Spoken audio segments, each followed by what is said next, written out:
आपण पाहतात मशाल न्यूज। आज आपल्यासोबत महाराज सुभाष तरणे महाराज आपल्यासोबत आहेत।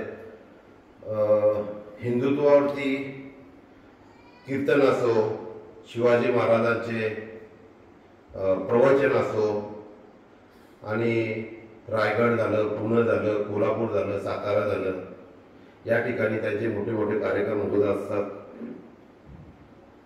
आता 22 तारखेला आपले श्रीराम प्रभूचा जो कार्यक्रम होता, भव्य दिव्य असा कार्यक्रम होता अयोध्येमध्ये, त्या लाईव्ह कार्यक्रमामध्ये महाराज तिकडे होते अयोध्येमध्ये।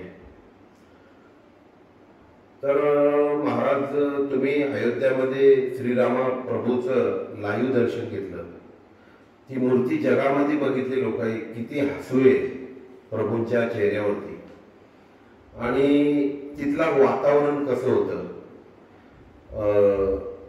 इथले आज आपल्या देशातले, महाराष्ट्रातले जे गरीब असतील का, त्यांची जाण्याची इच्छा आहे, प्रभू बोलवतात त्यांना, पण त्यांची परिस्थिती नसेल आणि प्रभूंनी बोलवल्याच्या नंतर ते तर जातीलच, पण अशा लोकांसाठी आणि आपल्या देशवासियांसाठी आणि महाराष्ट्रासाठी, महाराष्ट्राच्या जनतेसाठी तुमचे मोलाचे 2 शब्द कसे आहेत आणि काय आहेत, तिथे वातावरण कसं होतं, हे जरा तुम्ही जनतेला सांगाल तर खूप चांगलं होईल। जय श्रीराम।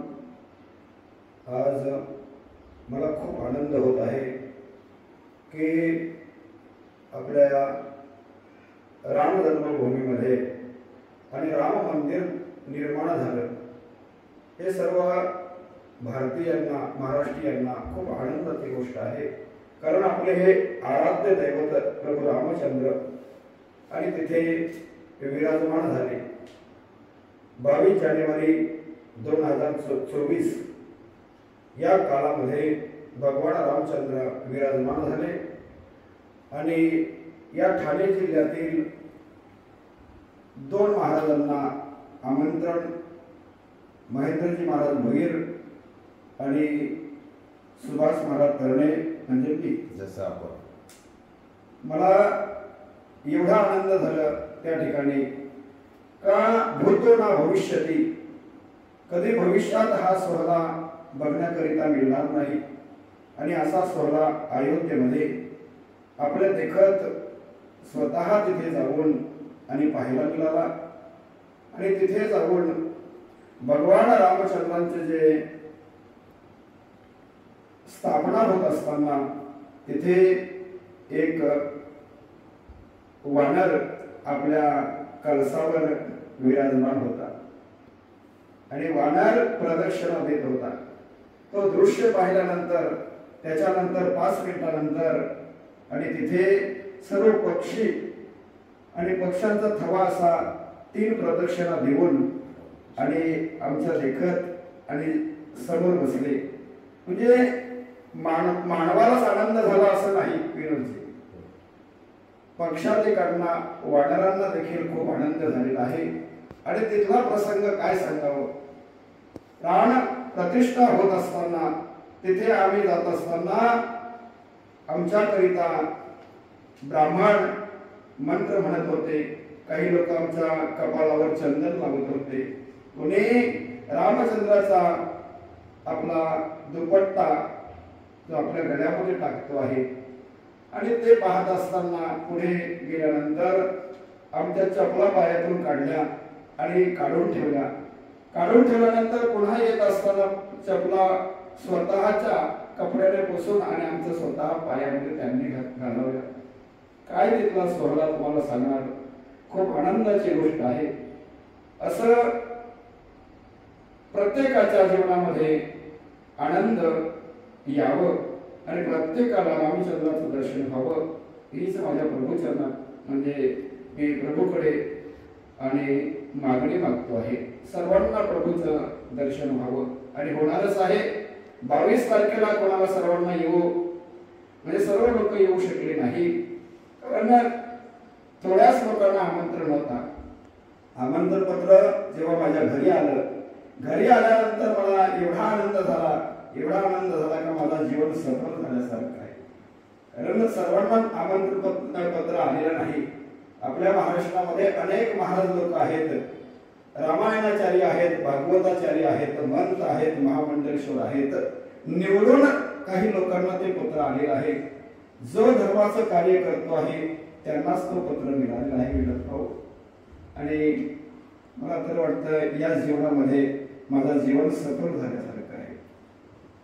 काय बोलायचं महाराज, आपले महाराष्ट्राची जनता जी गरीब जनता आहे त्याही तो सोहळा बघितला आणि त्यांना तिथे पोचता येत नाही आणि त्यांच्यासाठी दोन शब्द तुमचे काय असणार? आता तुमचं हे तिथले जे बघितले आम्ही, तुम्ही लाईव्ह तिथे होता, तर अशा आपले गरीब जनतेसाठी आपले दोन शब्द काय असणार प्रभू रामाबद्दल? गरीब जनतेकरिता एवढेच शब्द असतील माझे.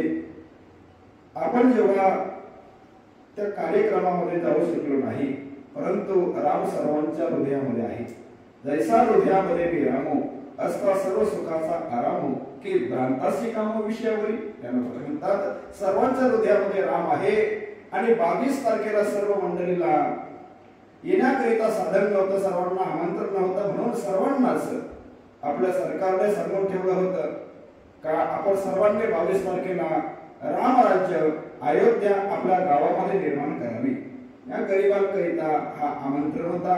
गरिबांकरिता हे सांगणं होतं का आपण आपल्या गावामध्ये हे कार्य करू शकतो. म्हणून आपल्या मोदी सरकारने सांगितलं आपण आपल्या गावाचं आणि मंदिराचं सुशोभितकरण हे करणं हे आपलं कर्तव्य आहे.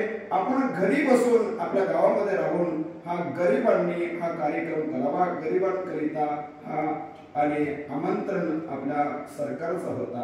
कारण सर्वांना येण्याची शक्यता नव्हती आणि सर्वांच्या करिता आमंत्रण का नव्हतं, तर तिथे खूप लोकांची इच्छा होती. तिथे सर्वांनाच आमंत्रित केलं नाही, फक्त संत मंडळीला हा आमंत्रण होता. पण महाराष्ट्रातील 800 संत मंडळी तिथे उपस्थित होती. म्हणून गरीब लोकांनी आपल्या घरामध्ये हे कार्यक्रम करावं हे त्यांचं कर्तव्य आणि मी समजतो आहे. आपल्यासोबत महाराज जे हिंदुत्वाचं खूप चांगलं काम करतात, सातारा असो, कोल्हापूर असो, रायगड असो, या ठिकाणी तुम्ही हिंदुत्वावरती खूप चांगले कार्यक्रम करता. शिवचरित्र असो, यंग जनरेशन तुमच्याकडे खूप खेचला जातोय. त्याच्या